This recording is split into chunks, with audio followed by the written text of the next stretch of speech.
நீங்க முதல்ல husband and ஒய்ஃபா ஏன் சார் கேட்டீங்க? நீங்க யாருன்னு கேக்குறேன் நான். ஃபர்ஸ்ட் யாரு நீங்க? ஹஸ்பண்ட் அண்ட் ஒய்ஃபா ஏன் கேட்டீங்க? ஹஸ்பண்ட் அண்ட் ஒய்ஃபானா தனியா அங்க இருந்து பாக்கும்போது லவ்வர்ஸா இருப்பாங்க. எங்களை ஏன் சார் நீங்க ஹஸ்பண்ட் அண்ட் ஒய்ஃபான்னு கேக்குறீங்க?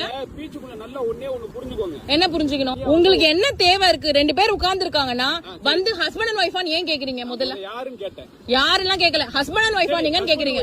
சரி தனியா இருக்காங்களே ஹஸ்பண்ட் ஒய்ஃப் இருக்காங்களான்னு கேட்டேன். ஏன் அப்படி கேக்குறீங்க? நீங்க ஃபுல்லா சொல்றத கேளுங்க. சொல்லுங்க ஹஸ்பண்ட் ஒய்ஃபான்னு கேக்குறேன். சொல்லுங்க. லவ்வர்ஸான்னு கேப்பேன். இல்ல ஃப்ரெண்ட்னு சொன்னா சரிங்க. இப்படி கேட்க சொல்லிருக்காங்களா உங்க கிட்ட? டிபார்ட்மெண்ட்ல சொல்லிருக்காங்களா? ஃபுல்லா கேளுங்க. ஃபேமிலியா இருக்கும். நான் என்ன கேக்குறேன், பீச்ல யாரும் உட்கார கூடாதுங்களா?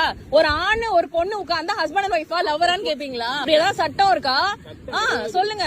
அப்படி கேட்க கூடாது சார். அப்படி கேக்குறது அநாகரிகமான ஒரு விஷயம். ஒரு பொண்ணு பையன் உட்கார்ந்து இருந்தா வந்து ஹஸ்பண்ட் ஒய்ஃபா லவ்வரான்னு கேக்குறதே அநாகரிகமான ஒரு விஷயம். உங்கள்ட்ட நான் ஒரு பாடம் கத்துக்கிட்டேன். என்ன கத்துக்கிட்டீங்க? தனியா இருந்தாங்க நினைச்சுக்கோங்க, எப்படி டீல் பண்ணனும்னு சொல்லிட்டு ஒரு நல்ல ஒரு கத்து கொடுத்துட்டீங்க. பீச்ல ஹஸ்பண்ட் அண்ட் ஒய்ஃப் தான் உட்காரணும்னு அவசியம் கிடையாது. ஒரு பொண்ணோ பையனா உட்கார்ந்தா ஹஸ்பண்ட் அண்ட் ஒய்ஃபா தான் இருக்கணும் அவசியம் கிடையாது சார். இல்ல ஒரு பொண்ணு பையன் உட்கார்ந்துட்டு இருந்தா ஹஸ்பண்ட் அண்ட் ஒய்ஃபான்னு ஏன் சார் கேப்பீங்க? கேட்டேன். ஹஸ்பண்ட் அண்ட் ஒய்ஃபா ஏன் கேக்குறீங்க? ஹஸ்பண்ட் அண்ட் ஒய்ஃப் இல்லன்னா என்ன பண்ணுவீங்க? இல்ல என்ன பண்ணுவீங்க? தனியா இவ்வளவு நேரம் ஏன் இருந்தீங்க? ஏன் இருக்க கூடாது?